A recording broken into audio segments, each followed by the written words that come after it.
जय श्री राम, जय राम, जय जय राम, श्री राम, जय राम, जय जय राम। ओम श्री गणेशाय नमः, ओम श्री गुरुवे नमः, ओम श्री देव सीतारामचंद्राभ्याम नमः, ओम उमा महेश्वराभ्याम नमः, ओम श्री एकादशी दक्षिणेश्वर धाम सरकाशीनुते नमः। शान्ताकारं भुजगशयनं पद्मनाभं सुरेशं विश्वाधारं गगनसदृशं मेघवर्णं शुभांगं लक्ष्मीकान्तं कमलनयनं योगिभिर्ध्यानगम्यं वन्दे विष्णुं भवभयहरं सर्वलोकैकनाथं। यं ब्रह्मा वरुणेन्द्ररुद्रमरुतः तुनन्तु दिव्यैस्तवै वेदैशाङ्गपदक्रमोपनिषदै गायन्ति यं सामगा ध्यानावस्थितद्गतेन मनसा पश्यन्ति यं योगिनो यस्यान्तं न विदुषुरासुरगणा देवाय तस्मै नमः। श्रीराम जय राम, जय जय राम, श्रीराम जय राम, जय जय राम, श्रीराम जय राम।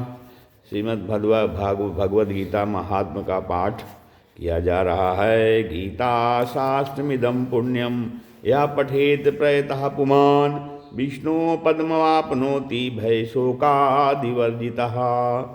गीताध्ययनशीलस्य प्राणायामपरस्य च नैव सन्ति पापानि पूर्वजन्म कृतानि च। मलनिर्मोचनं पुरुषां जलस्नानं दिने दिने सकिद्गीतां भस्मस्नानं संसारमलनाशनम्। गीता सुगीता कर्तव्या किमन्यै शास्त्रविस्तरैः या स्वयं पद्मनाभस्य मुखपद्माद्विनिश्चिता। भारतामित सर्वस्वं विष्णोर्वक्त्राद्विनिश्चितं गीता गंगोदकं पीत्वा पुनर्जन्म न विद्यते। सर्वोपनिषदो गावो दोग्धा गोपाल नंदनः पार्थो वत्सा सुधीर्भोक्ता दुग्धम गीतामृतं महत्। एकं शास्त्रं देवकी पुत्र गीतो मेको देवो देवकी पुत्र एवो एको मंत्रस्य तस्य नामानि ध्यानि कर्माप्येकं तस्य देवस्य सेवा। श्री राम जय राम, जय जय राम। आज के प्रसंग में सत्य की साधना पर वक्तव्य है, व्याख्यान है। कहते हैं कि मनुष्य में यदि किसी भी गुण और दोष की प्रकटता होती है तो उसके आनुषंगिक इतर गुण और दोष स्वयं उत्पन्न हो जाते हैं। इसलिए एक ही साधे सब सधे अर्थात कहा जाता है। हाँ, वैसे प्रत्येक मनुष्य बहुत से गुण और दोषों का पिटारा होता है। किसी भी व्यक्ति में सभी गुण ही गुण हों या दोष ही दोष हो, गुण कुछ भी ना हो, ऐसा प्रायः नहीं होता। पर एक को प्रधानता देने से दूसरा दब जाता है, महत्वहीन हो जाता है। इसीलिए प्रत्येक मानव को कम से कम एक गुण को तो बहुत अच्छी मात्रा में पाने का लक्ष्य रखना और प्रयत्न करना चाहिए। गुण चाहे एक ही हो पर वह अच्छी एवं अधिक मात्रा में हो तो उसका प्रभाव बहुत पड़ता है और उसके कारण दूसरे अनेक दोष दबे रहते हैं। गुण अधिक मात्रा में होने पर लोग उनको 10 गुना मान लेते हैं। इसी प्रकार कोई एक भी दुर्गुण जब जीवन में जोर पकड़ लेता है तो उसके अन्य बहुत से गुण दब जाते हैं, महत्वहीन एवं महत्वप्रभ हो जाते हैं। अर्थात जिस किसी एक भी गुण एवं दोष का जीवन में विशिष्ट स्थान हो जाता है तो वही उभरा हुआ असहज दृष्टिगोचर होता है। दूसरे छोटे मोटे गुण दोष तिरोभूत से पड़े रहते हैं और लोग विशिष्ट गुण दोष को प्रधानता देकर उनसे अपना व्यवहार चलाते हैं। एक गुण के पीछे कई दोष निभा लेते हैं। प्रत्यक्ष जीवन में हम इस सत्य का अनुभव पद पद पर करते ही रहते हैं। एक ही परिवार के विभिन्न व्यक्तियों में किसी में कोई गुण अच्छे परिमाण में होता है तो किसी में कोई अवगुण कैसा भी उत्कृष्ट मात्रा में होता है। ऐसी परिस्थिति में साधारणतः हम गुण को प्रधानता देते हैं, दोषों को दरगुजर कर दिया जाता है। जीवन में ऐसे अनेक प्रसंग देखने को मिलते हैं। एक कर्मचारी बड़ा तुनक मिजाज होता है, पर ईमानदार या किसी कार्य में दक्ष होता है तो उसके गुण से लाभ उठाने के लिए उसके स्वभाव या व्यक्तिगत दोष निभा लिए जाते हैं। वैसे ही अन्य बातों में तो कोई व्यक्ति बहुत ठीक हो पर कोई स्वभाव या चरित्रगत दोष उसमें बड़ा हो तो तो उस व्यक्ति को अलग कर देना पड़ता है। हम प्रायः कहा करते हैं अमुक बातें ठीक होने से क्या हुआ, वह अवगुण जो बड़ा लगा हुआ है इससे कभी बड़ा नुकसान होना संभव है। अतः ऐसे दोषों को पहले से ही दूर कर दिया जाना उचित है।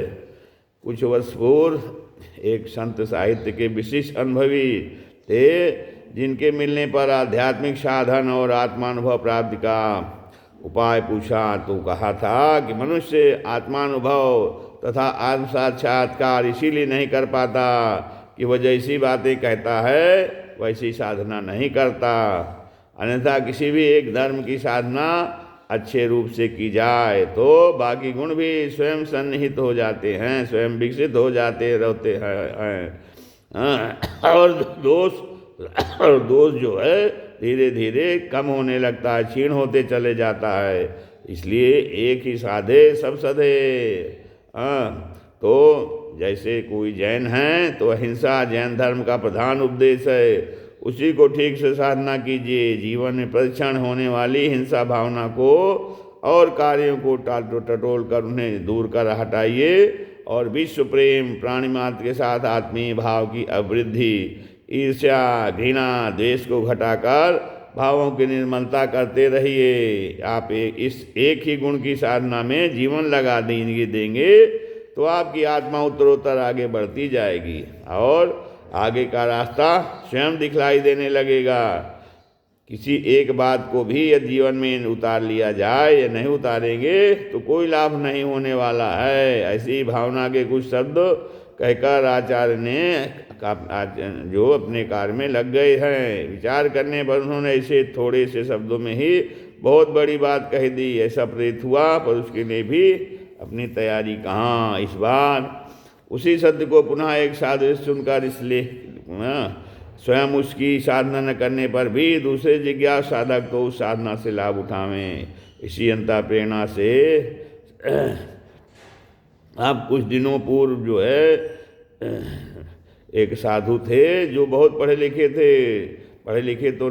तो नहीं थे, पर उन्होंने बताया कि बहुत से साधुओं के संपर्क में आने से उनका अनुभव ठीक है। पहले दार्शनिक विषयों पर बातचीत प्रारंभ होती है, फिर आपने अपने प्राणिमात्र के दया पर विशेष महत्व दिया जाता है और परोपकार सेवा को ही अपना जीवन व्रत मानना चाहिए। अब आत्म साक्षात्कार के संबंध में कहा है कि साधक के लिए यह बहुत सुगम है, वैसे साधारण लोगों के लिए दुर्गम है ही।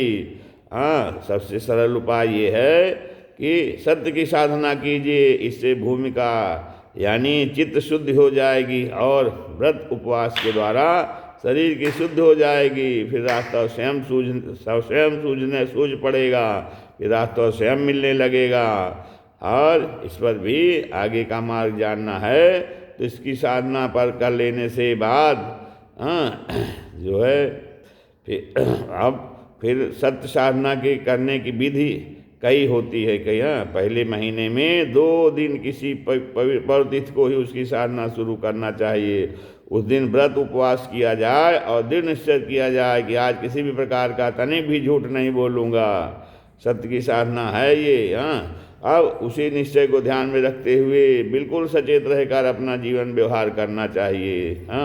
फिर या उस प्रतिज्ञा के विपरीत झूठ शब्द मुँह से निकल जाए तो उसी समय उसका पश्चाताप करना चाहिए। संध्या काल में एकांत में बैठकर दिन भर की चर्चा पर ध्यान देना चाहिए कि प्रतिज्ञा में कहाँ गड़बड़ी हुई, कि आज हमने कहाँ झूठ बोला।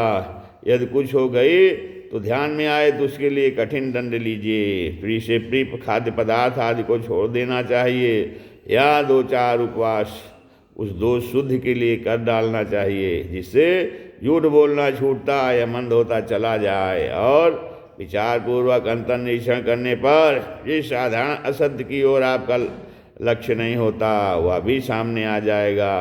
उससे छुटकारा पाने की व्याकुलता बढ़ेगी। और सत्य के प्रति निष्ठा और झूठ के छोड़ने के लिए दृढ़ प्रतिज्ञा एक ही बात है।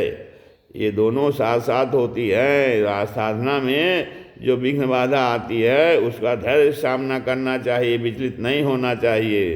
जब महीने में 2 दिन आप सत्य साधना करिए ठीक से हो जाए तो अनुभव हो जाए तो फिर 2 दिन और बढ़ा देना चाहिए, धीरे धीरे वो भी ठीक से निभ जाए तो महीने में 6 दिन कर देना चाहिए।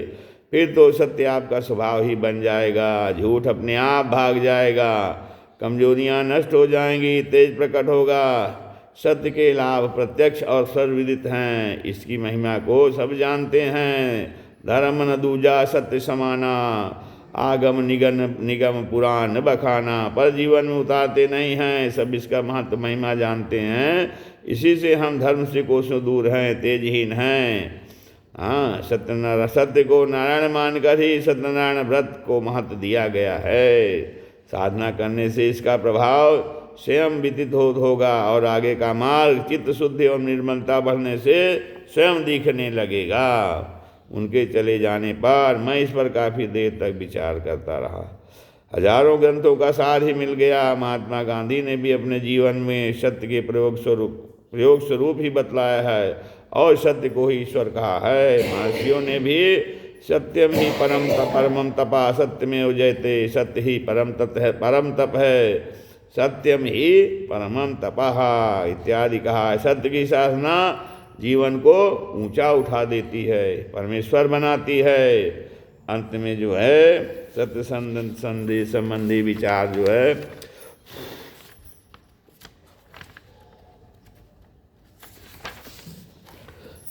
तो अब सत्य का महत्व और सत्य क्या है वो इसको इस प्रकार से समझा जा सकता है कि सत्य का अर्थ है परमेश्वर, सत्य ही ईश्वर है। सत्य का अर्थ है परमेश्वर। यह सत्य का पर अथवा सीधा अर्थ हुआ। अपर अथवा साधारण अर्थ में सत्य के माने हैं, सत्य मानी है सत्य विचार, सत्य वाणी और सत्य कर्म। हाँ, सत्य विचार, सत्य वाणी और सत्य कर्म।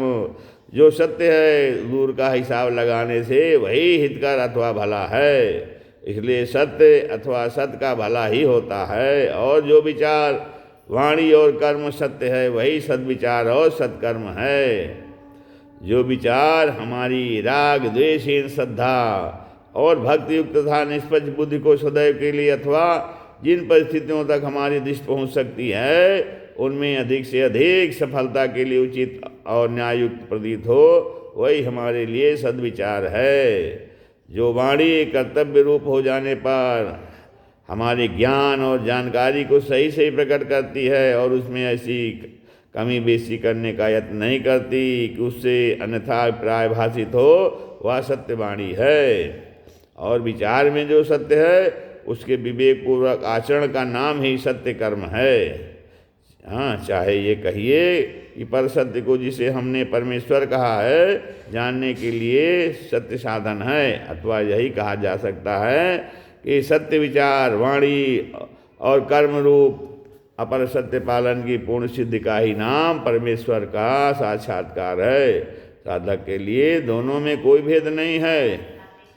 आज हमारे जीवन में पद पद पर असत्य प्रतिष्ठित है। कहते हैं कुछ विचार, कहते हैं कुछ विचार कुछ और है, एवं करते कुछ और हैं। इसी से जीवन पतन की ओर प्रवाहित हो रहा है। इन त्रियों की एकता होना आवश्यक है। एक असत्य की रक्षा के लिए हजारों झूठ अपनाने पड़ते हैं, अतः सत्य को ही अपनाइए, इससे आत्मा का उत्थान निश्चित है। सत्य के समान कोई बल नहीं, तप नहीं, तेज नहीं, गुण नहीं। झूठ बोलने वाले का मन सदा भयभीत रहता है कि कहीं मेरा झूठ प्रकट न हो जाए। सत्य के लिए भारतीय संस्कृत के प्रणेताओं ने बड़े बड़े प्राणांत कष्ट तक सहे हैं। कई व्यक्ति कहते हैं व्यापार व्यवहार में सत्य के बिना काम नहीं चल सकता। परमात्मा गांधी ने कहा कि यह सर्वथा गलत है बात है। उन्होंने राजनीति में भी सत्य को ही प्रतिष्ठा दी। व्यवहार व्यापार में सजावटें ही फलती हैं, उसका गहरा और स्थायी असर होता है। असत्यभाषी का कोई विश्वास नहीं करता। सत्य के बिना जीवन चल ही नहीं सकता, तब असत्य के बिना जीवन उल्टा आदर्श बनता है। अतएव सत्य की साधना सत्स्वरूप परमेश्वर को प्राप्त कीजिए।